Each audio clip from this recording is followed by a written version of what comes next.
युधिष्ठिर भगवान से पूछते हैं कि हे प्रभु, हे भगवान, हे जगत के पालनहार, कि आपने जो भी भक्तों के उद्धार के लिए जो भी आप कर्म बताते हो, जो भी उपाय आप बतलाते हो, सो हे प्रभु, यह सब श्रवण करते हुए हमको जो है बड़ा आनंद प्राप्त आता है। सो हे भगवान, यह जो बैसाख के शुक्ल पक्ष का जो महीना है, सो हे प्रभु, इस बैसाख शुक्ल पक्ष में जो एकादशी आती है, उस एकादशी का कृपया करके वर्णन मुझे बतलाने की कृपा की। इसमें कौन सी एकादशी होती है, उसका नाम क्या है, उसका फल क्या है, और उस एकादशी की जो विधि है, उस विधि का वर्णन आप मुझे बतलाने की कृपा कीजिए। मैं आपके मुखार बिंद से यह सब श्रवण करना चाहता हूँ। भगवान ने कहा कि हे युधिष्ठिर, कि आपने जो है जगत में मनुष्यों के कल्याण के लिए आप बड़ी उत्तम बात और प्रश्न मुझसे पूछा करते हो। इसलिए हमारा पूर्व काल में परम बुद्धिमान श्री रामचंद्र जी ने महर्षि वशिष्ठ जी से यही बात पूछी थी जो आप मेरे से पूछ रहे हैं, और जिसे आज तुम मुझसे पूछ करके श्रवण करना चाहते हो। भगवान राम ने कहा कि हे भगवान, जो समस्त पापों का क्षय और सब प्रकार के दुखों का जो निवारण करने वाला है, और जो व्रतों में सबसे श्रेष्ठ और उत्तम व्रत है, उसे मैं आपके मुखार बिंद से श्रवण करना चाहता हूँ। सो कृपया करके आप मुझे यह बतलाने की कृपा की। तब श्री रामचंद्र भगवान से वशिष्ठ ऋषि ने कहा कि हे राम, आप जो है इस संसार के मनुष्यों के समस्त कल्याण को करने वाले और मनुष्यों को भवपार करने वाले, कि तुमने बहुत उत्तम बात मुझसे पूछी हुई है। मैं आपको अवश्य बतलाऊंगा कि संसार में मनुष्यों का उद्धार करने वाला जो उत्तम व्रत है, जिसको श्रवण मात्र से ही मनुष्य के पाप ताप सब नष्ट हो जाते हैं। मनुष्य तुम्हारा नाम लेते ही सब पापों से शुद्ध हो जाता है। सोहे भगवान, आपके नाम की इतनी बड़ी महिमा है कि एक बार भी यदि आपका कोई नाम ले ले तो वही जो है समस्त पापों से जो है मुक्ति को प्राप्त हो जाता है। लेकिन लोगों के हित की इच्छा में पवित्र से पवित्र उत्तम व्रत का मैं वर्णन तुम्हें बतलाता हूं जो सबसे श्रेष्ठ है। सुहेरा, बैसाख मास के शुक्ल पक्ष में जो एकादशी होती है, उस एकादशी का नाम जो है मोहिनी एकादशी। यह मोहिनी एकादशी जो है सब पापों को हरने वाली और एक उत्तम जो है फल प्रदान करने वाली। सुहेरा, इसके व्रत के प्रभाव से मनुष्य जो है मोह जाल और पातक समूह से, यानी पाप के समूह से जो है वह मुक्ति को प्राप्त कर लेता है। उसके समस्त पाप जो है छूट जाते हैं।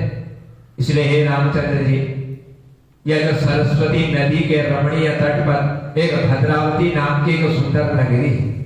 इस भद्रावती नाम की इस सुंदर नगरी में एक धृतिमान नाम का एक राजा रहा करता है। यह राजा जो है चंद्रवंश में उत्पन्न और सत्य प्रतिज्ञ, और इसी राज्य में रह करके राज्य करते, ये कभी झूठ नहीं बोलते, हमेशा सत्य का ही पालन करते हैं। और उसी नगर में एक वैश्य रहता था जो धन धान्य से परिपूर्ण और समृद्धशाली था। इतना धन उसके पास था कि वह जो है एक राजा के समान जो है राज्य करता था, उस नगर में रहा करता था। उसका नाम जो था वह धनपाल था। इसीलिए वह सदा जो है पुण्य कर्म में ही लगा रहता था, कभी वह पाप कर्म नहीं करता। जितना उसके शरीर से हो सके उतना वह जो है पुण्य कर्म किया करता था और भगवान के नाम का स्मरण करता था।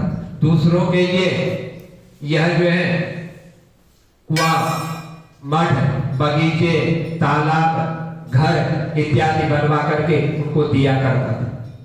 तो भगवान विष्णु की भक्ति से उसका जो है हार्दिक अनुराग था। इतना प्रेम भगवान से था कि वह बिना भगवान के नाम का उच्चारण किए हुए कोई भी कर्म नहीं करता था। सबसे पहले भगवान का नाम लेता, उसके बाद अन्य कर्मों को वह किया करता था। वह सदा शांत रहता था, कभी क्रोध नहीं करता था और कभी किसी से बुरे वचन नहीं बोलता था। सो हे राजन, हे राम, उनके जो है 5 पुत्र थे।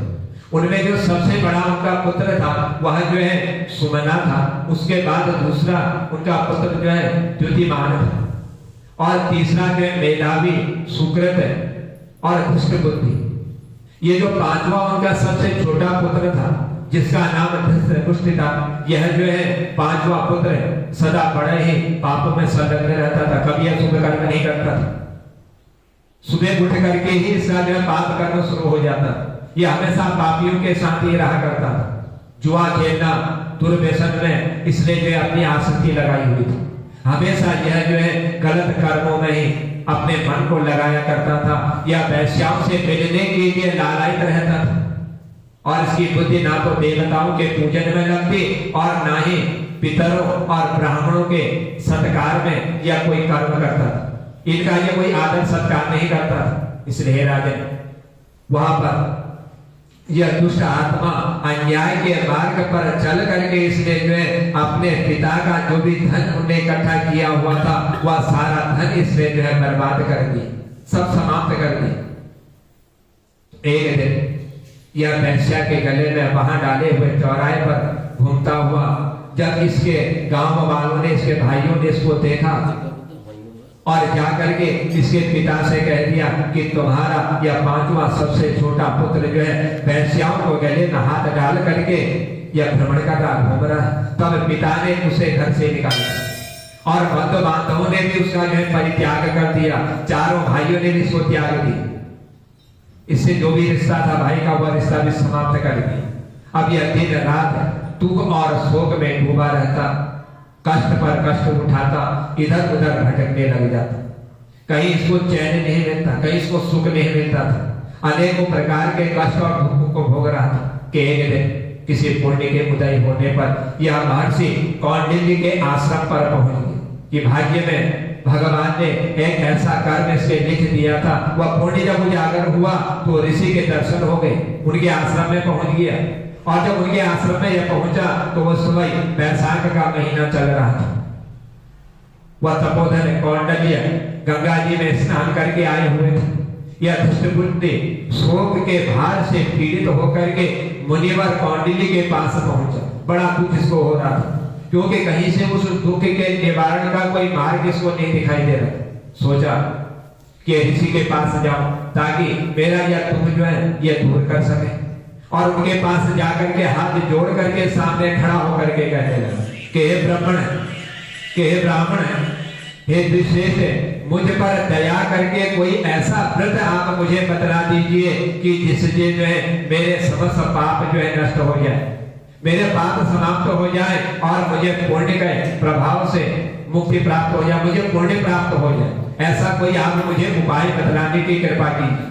मैं जो है बड़ा दुखी हो गया, मुझे जो है गांव वालों ने निकाल दिया, मेरे भाइयों ने मेरा त्याग कर दिया, मेरे पिता ने मुझे निकाल दिया। अब मैं जो है दर दर ठोकर खा रहा हूँ, लेकिन कहीं पर मुझे शांति नहीं मिल रही है। मैंने न जाने ऐसे कौन से कर्म कर दिए जिन कर्मों की आज मुझे यह सजा मिल रही है।